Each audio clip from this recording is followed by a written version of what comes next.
வாழ்க வையகம், வாழ்க வளமுடன். அனைத்து உறவுகளுக்கும் இனிய வணக்கம். நிகழும் ஸ்ரீ மங்களகரமான குரோதி ஆண்டு ஆடி மாதம் 16ஆம் தேதி வியாழக்கிழமை அன்று துவாதசி திதியில் மிருகசிரிசம் நட்சத்திரத்தில் வியாகாதம் நாமயோகத்தில் தைத்தூலம் கரணத்தினில் மகா பிரதோஷம் கூடிய நன்னாளில் இந்த மகத்தான ஆகஸ்ட் மாதம் பிறக்கிறது. இம்மாத கிரகநிலை என பார்த்தால் ரிஷபராசியில் குரு பகவானும் செவ்வாய் பகவானும், கடகராசியில் சூரிய பகவானும் புதன் பகவானும், சிம்ம ராசியில் சுக்கிர பகவானும், கன்னிராசியில் கேது பகவானும் உள்ளனர். கும்பராசியில் சனி பகவான் வக்ர நிலையில் உள்ளார். மீனராசியில் ராகு பகவான் சஞ்சாரம் செய்கின்றார். இம்மாத கிரக பெயர்ச்சி என எடுத்துக்கொண்டால் ஆகஸ்ட் மாதம் 1ஆம் தேதியே சுக்கிர பகவானின் பெயர்ச்சி சிம்மத்தில் நடைபெறுகிறது. ஆகஸ்ட் 17ஆம் தேதி சூரிய பகவான் சிம்ம ராசிக்கு பெயர்ச்சியாகின்றார். ஆகஸ்ட் மாதம் 26ஆம் தேதி செவ்வாய் பகவான் மிதுன ராசிக்கு பெயர்ச்சியாகின்றார். ஆகஸ்ட் மாதம் 26ஆம் தேதி சுக்கிர பகவான் கன்னி ராசிக்கு பெயர்ச்சியாகின்றார். இம்மாதம் 31ஆம் தேதி புதன் பகவான் சிம்மத்திற்கு பெயர்ச்சியாகின்றார்.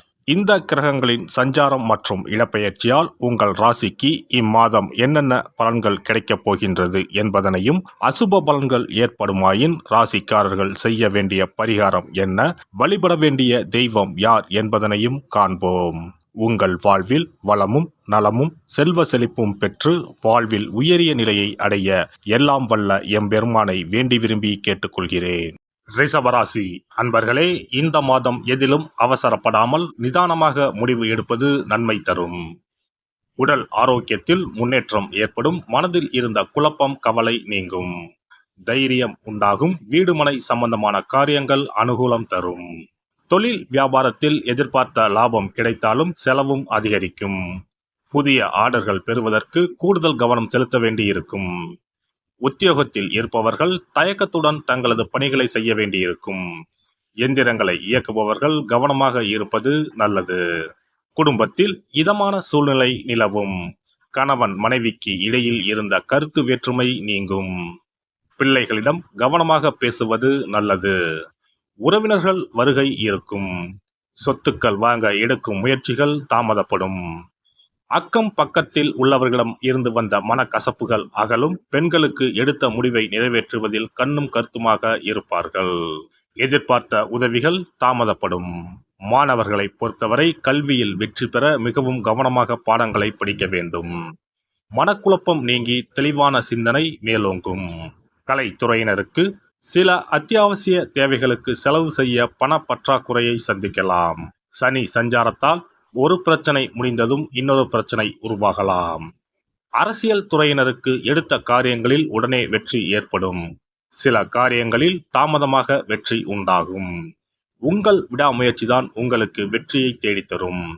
பழகும் நண்பர்களை எடை போட முடியாது. நட்சத்திர பலன்கள். கார்த்திகை நட்சத்திரம். இந்த மாதம் கடந்த காலத்தில் உங்களை விட்டு சென்றவர்கள் விரும்பி வந்து சேர்வார்கள். உறவு பலப்படும். தொலைபேசி தொடர்பு மூலமாக சில புதிய தொழில் ஒப்பந்தங்களை ஏற்படுத்தி லாபம் தேடும் முயற்சியில் ஈடுபடலாம். குடும்பத்தில் மகிழ்ச்சிக்கு குறைவு இருக்காது.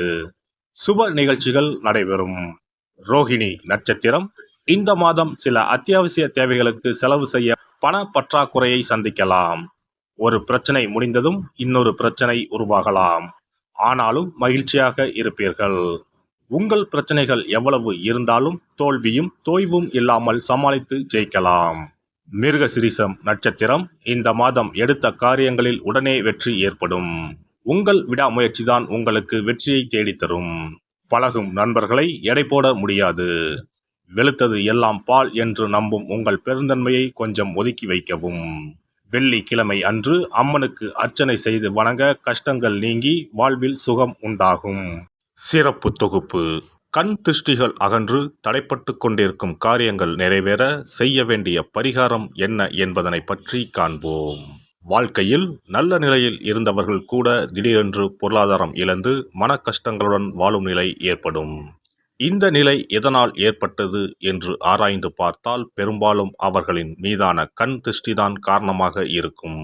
கல்லடி பட்டாலும் கண்ணடி படக்கூடாது என்று சொல்வார்கள் அல்லவா, அது உண்மைதான். இது போன்ற பிறரின் பொறாமை கொண்ட கண் திருஷ்டியினால் பலரின் வாழ்க்கை சிரமத்திற்கு ஆளாக நேரிடும். இது போன்ற கண் திருஷ்டிகளிலிருந்து எப்படி தப்பிப்பது? இருக்கவே இருக்கிறது எளிதாக கிடைக்கும் ஊமத்தஞ்செடி. தெய்வ சக்தி நிறைந்த செடியாக கருதப்படும் ஊமத்தஞ்செடியின் காய், பூ, இலைகள் என அனைத்தும் தீய சக்திகள் விரட்ட பரிகாரத்துக்கு பயன்படுகிறது. பொதுவாக ஊமத்தம் காய்க்கு கெடுதலை அகற்றக்கூடிய சக்தி உண்டு. நம் வீட்டில் உள்ள எதிர்மறை சக்தியை அகற்றுவதற்கு ஊமத்தங்காய் தீபம் சிறந்த பரிகாரமாகிறது. தெய்வீக மகத்துவம் நிறைந்த ஊமத்தங்காய் மற்றும் பூவையும் எடுத்துக்கொள்ளுங்கள். வீட்டுக்கு அருகில் இல்லை என்றால் நாட்டு மருந்து கடைகளில் கிடைக்கும். இந்த 2 பொருட்களையும் மஞ்சள் தண்ணீரை கொண்டு நன்றாக கழுவி விடுங்கள். சிறிது நேரம் அவற்றிலுள்ள ஈரம் போக ஆறவிட்டு பிறகு அவற்றை ஒரு மஞ்சள் துணியில் குலதெய்வத்தை வேண்டி ₹1 நாணயத்தோடு சேர்த்து முடிந்து வீட்டின் நிலைப்படியில் கட்டி தொங்கவிடுங்கள். இந்த முடிச்சை வெள்ளிக்கிழமை அல்லது ஞாயிற்றுக்கிழமைகளில் தயார் செய்து வாசல் படியில் கட்டுவது சிறப்பு. தினமும் வீட்டில் தீபம் ஏற்றி காண்பிக்கும் போது இந்த முடிச்சுக்கும் காண்பிக்கவும். இதேபோல் ஊமத்தம் இலைகள் கிடைத்தால் அந்த இலைகளை சுத்தமான மஞ்சள் தண்ணீரில் கழுவிவிட்டு அவற்றை கொண்டு வீட்டில் இருக்கும் விநாயகருக்கு திங்கள் கிழமைகளில் தொடர்ந்து அர்ச்சனை செய்து வர வேண்டும். ஊமத்தம் பூவையும் விநாயகருக்கு சூட்டலாம். 3 வாரங்கள் தொடர்ந்து திங்கள் கிழமைகளில் விநாயகருக்கு ஊமத்தை இலையால் அர்ச்சனை செய்து ஊமத்தம் பூவை சூட்டி வழிபட்டால் வீட்டில் உள்ள கெட்ட சக்தி நடமாட்டம் மற்றும் கண் திருஷ்டிகள் தீரும். ஊமத்தம் செடியும் சிவபெருமானுக்கு உகந்த இலை ஆகும். இந்த ஊமத்தங்காய் வைத்து சிவபெருமானுக்கு தீபம் ஏற்றி வழிபடுவதன் மூலம் நமது பிரச்சனைகளில் இருந்து எளிதாக விடுபட முடியும். முதலில் 2 ஊமத்தங்காய்களை எடுத்துக்கொள்ள வேண்டும்.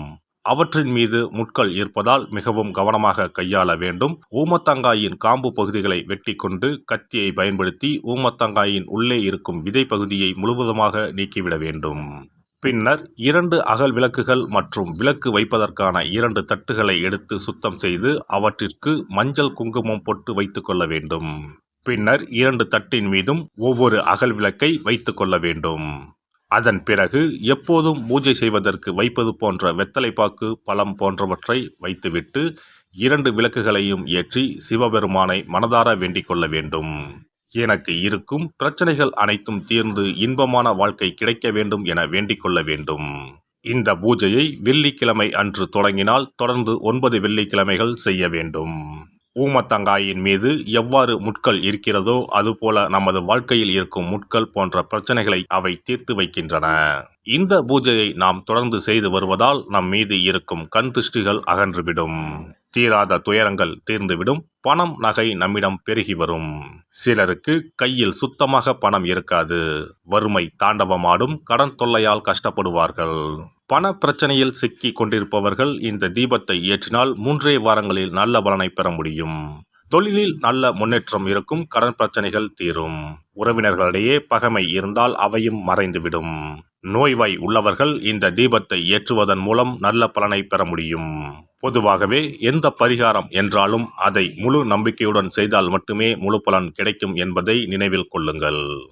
எல்லாம் வல்ல இறையருளால் நீங்களும் உங்கள் அன்பு குடும்பமும் உடல் நலம், நீலாயுள், நிறை செல்வம், உயர் புகழ், மெய்ஞானம் ஓங்கி வாழ்க வளமுடன். இந்த வீடியோ பதிவு உங்களுக்கு பிடித்திருந்தால் லைக் பண்ணுங்க, கமெண்ட் பண்ணுங்க, ஷேர் பண்ணுங்க, மறக்காம சப்ஸ்கிரைப் பண்ணுங்க, பக்கத்துல இருக்கிற பெல் பட்டனை கிளிக் பண்ணுங்க. நன்றி, வணக்கம். ஓம் நமச்சிவாய. சிவாய நம.